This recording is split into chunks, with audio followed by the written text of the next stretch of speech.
It all kicks off in Ehime Prefecture, right in the middle of a high school soccer tournament. In the first match, there's a kid who's absolutely tearing it up, Ashito Aoi. This forward is a machine, and in the second half, he scores 3 incredible goals. Everyone is blown away: his teammates, the other team, and the crowd. Nakamura, who played with Ashito when they were little and is now the rival goalkeeper, feels terrible about the thrashing Ashito is giving him. To provoke him, Nakamura starts, mocking Ashito's playing style. Our guy, who has a strong temper, loses it and lays Nakamura out with a tackle. Naturally, red card, and Ashito's off. With one man down, his team ends up losing. Things get worse for Ashito. His coach, Kijima, tells him that the scholarship a famous high school had offered him is off the table because of his bad behavior. His world comes crashing down. Ashito, devastated, goes to Ehime Beach to clear his head. While running to let off steam, he bumps into Tatsuya Fukuda, a mysterious guy who seems to be waiting for him. Ashito, exhausted from running so much, collapses in front of him. Fukuda helps him out quickly. When Ashito wakes up, he sees Fukuda doing wonders with the ball right there on the beach. His shots and touches are amazing, and Ashito is left speechless. Fukuda notices and calls him over to teach him a couple of tricks. He draws some circles in the sand and challenges him to control the ball inside them. Ashito works hard at it, until nightfall, but he just can't get the technique down. Fukuda, half joking, half serious, asks him if his performance in the match was just pure luck. This wounds Ashito's pride, and he defends himself fiercely, saying he was following his team's plays.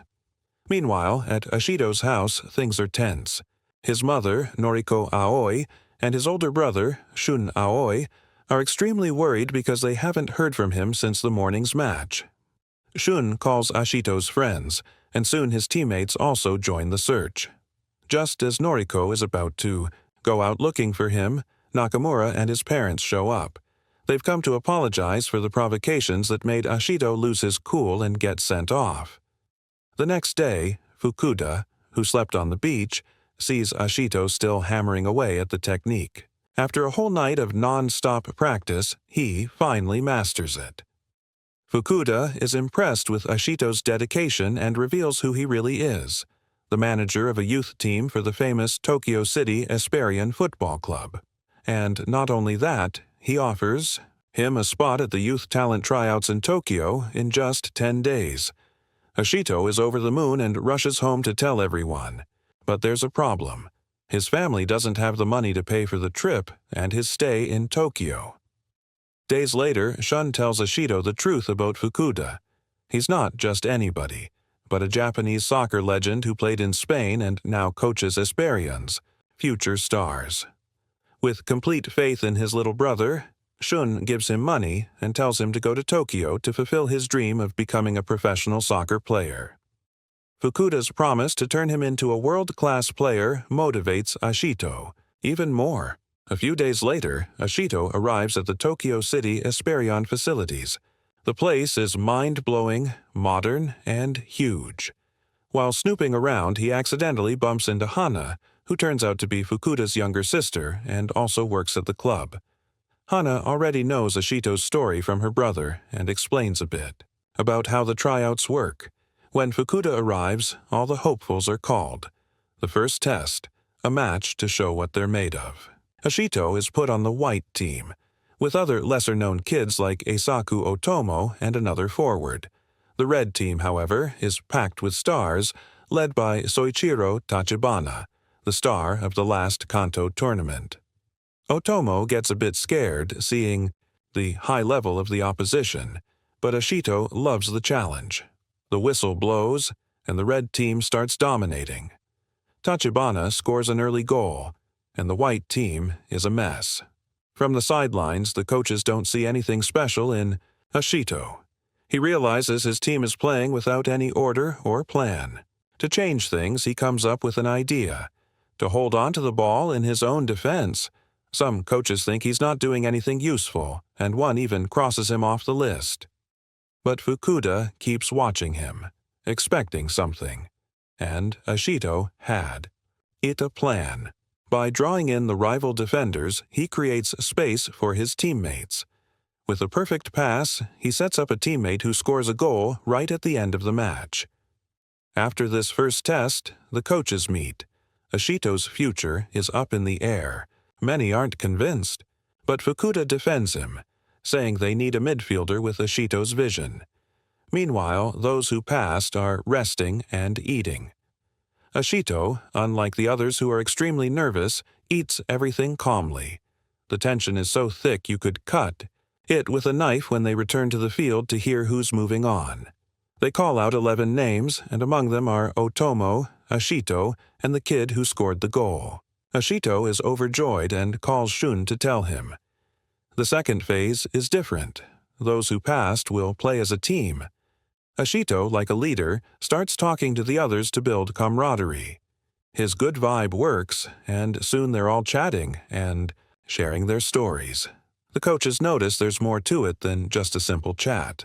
When they're told who they're playing against next, they're stunned.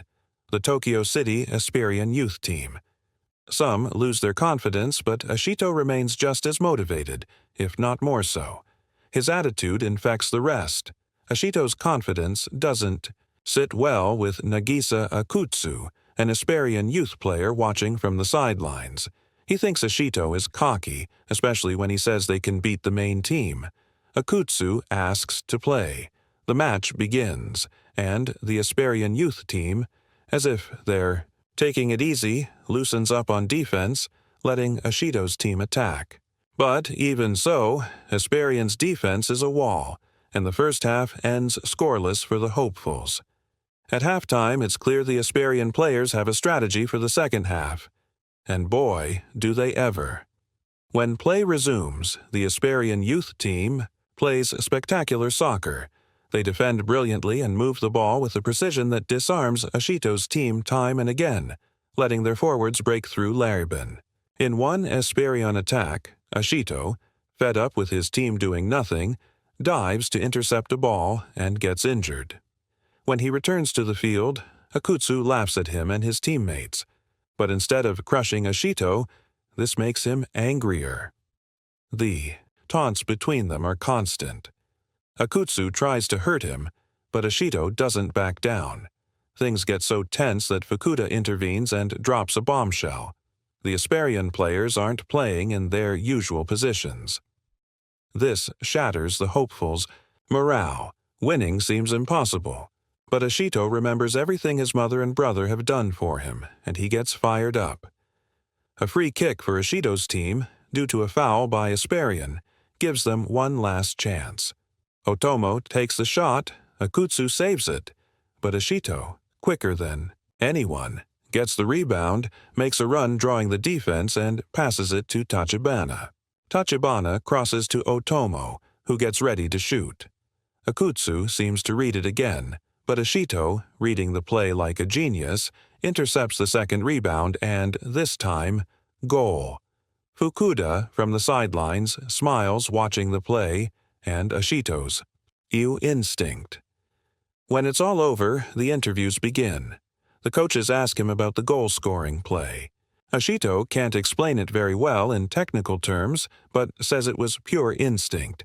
He anticipated Otomo's movements, positioned himself well, passed to Tachibana, and then went for the possible rebound.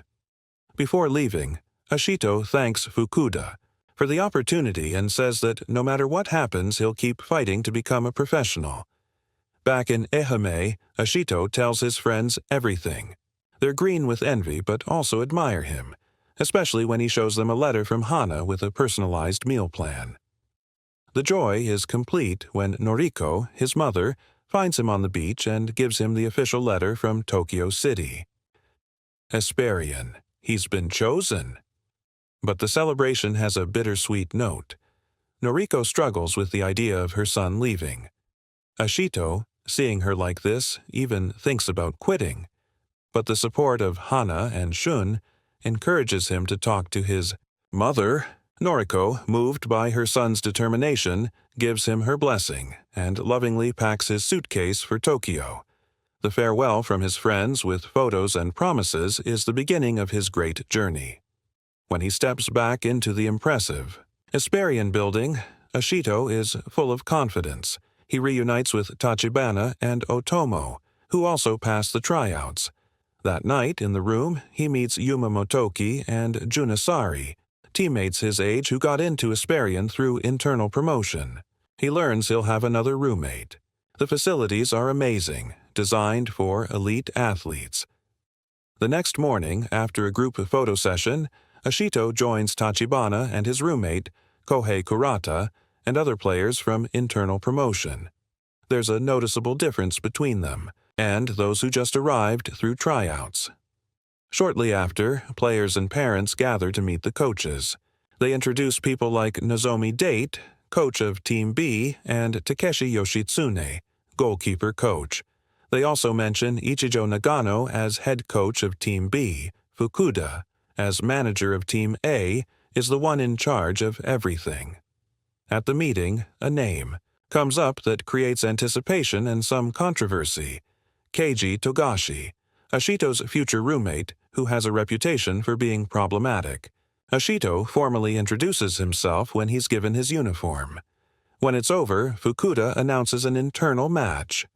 Ashito, however, prefers to stay alone for a moment, thinking things over. Tachibana sees him and tells him to join the warm-up. Meanwhile, in the coach's office, they're talking about Ashito. Date has many doubts about his level, says he'll be stuck in Team B for 3 years, and that Fukuda made a mistake with him. Hana, who is there, defends Ashito tooth and nail, reminding Date that he also liked the kid and demanding respect. Ashito, by chance, overhears the discussion from outside. But instead of getting discouraged, the criticism and Hana's support give him a huge motivational boost to train his hardest and prove what he's worth. The internal match begins. Ashito, on the yellow team, gives it his all. After a difficult start, he manages to steal a ball, head towards the opposing goal, combine with a teammate, and finally, score. The goal gives him a lot of confidence, and his teammates start looking for him more. However, he makes many mistakes and struggles to adapt to the team's fast pace. Getting the ball back is an impossible mission. Coach Date is clear. Ashito relies too much on his instinct, and that's holding him back from progressing as a professional. He doesn't know how to play as a team, and that's a problem. Hana, even so, continues to believe in him. Ashito knows. He has flaws, and after the match, he stays alone, racking his brain. Akutsu, with his usual bad attitude, shows up to laugh at him, even making fun of his parents' financial sacrifice. Determined to improve, Ashito asks Coach Date for help, who advises him to focus on the basics: control, pass, and shot. With great discipline, Ashito starts training alone every night after team practice. Hana sees him and is impressed by his effort. In one of these sessions, Anri Kaido, the daughter of Esperion's main sponsor, accompanies Hana, and, watching Ashito, comments that Hana greatly admires the boy and that his style is similar to Fukuda's,